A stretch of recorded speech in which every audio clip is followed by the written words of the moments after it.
Това е една наградена работа. Полиптих, нарича се Малък сърдечен иконостас. Награден е миналата година, 2023 година, с наградата Донателло в Флоренция.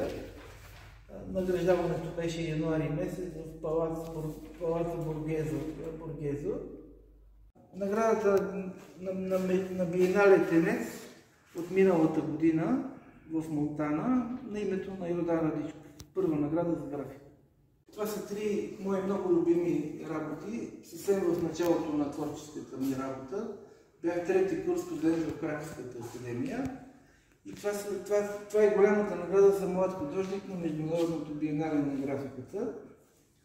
Работи, които всъщност ми дадоха първия и много важен тласък въобще и самочувствие, и признание. Представете си какво е за студент трети курс да получи такова признание. Тия трите преди време получиха на едно биенале в Полша две награди. Награда за графика малък формат и награда, която журито допълнително измисли тази награда за ръчно правена хартия. А този иконостас има награда диплом, иновация, иновативна живопис на един конкурс в Лос Анджелис преди 2 години.